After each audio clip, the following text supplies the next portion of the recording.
So you have many years experience in IP in Australia. How is the current COVID-19 situation affecting the innovation sector, and what are the major changes you've seen in the last few months? The primary impact is that we're no longer attending the office anymore. We're all working from home. Our whole organisation is working from home, and we made a transition which probably would take normally 6 to 10 months if you were to consider an organisation that was going to work more remotely.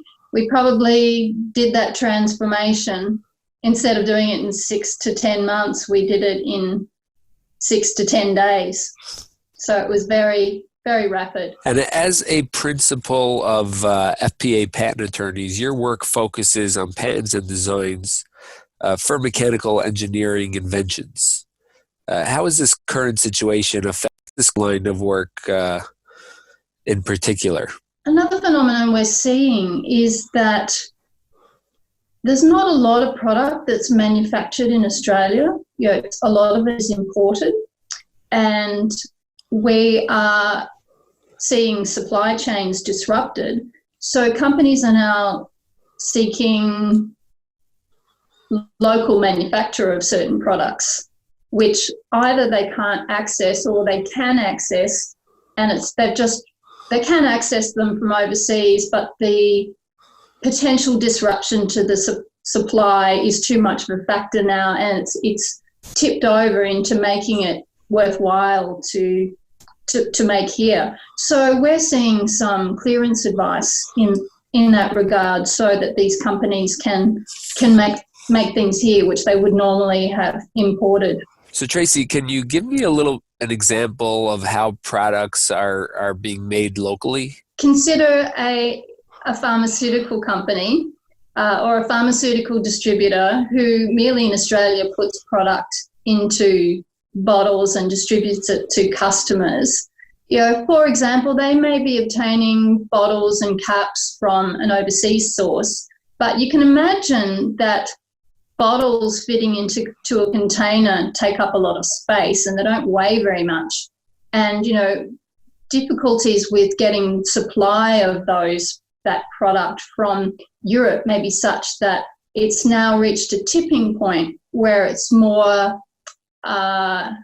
effective or makes more financial sense to have those bottles manufactured in Australia. So we could be doing clearance advice to see whether there would be any problem with infringement if they were to make those products here in Australia instead of importing them from the usual source. You're suggesting that maybe just because of this limited import-export business during this international crisis, so to perhaps have manufacturers being allowed to create certain products that can be created locally. Yes, our clients are calling on us to see whether there's any roadblocks in the form of patents which are going to stop them from sourcing certain products locally. You're also a registered patent attorney in Australia and New Zealand.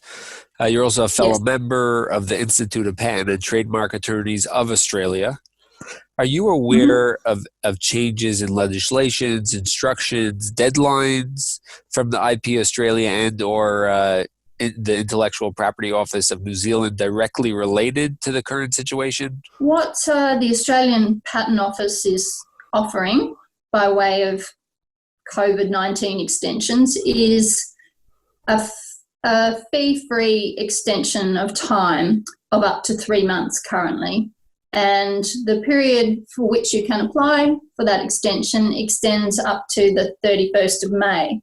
And that would be for something that you were unable to achieve in the 3 months retrospective, in any time in the 3 months retrospective to when you filed the application.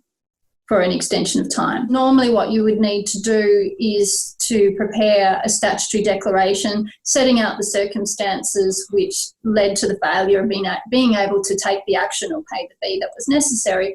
But now they have streamlined that process, and it's just a one-sentence declaration that you're unable to meet the deadline due to the disruptive effects of COVID-19.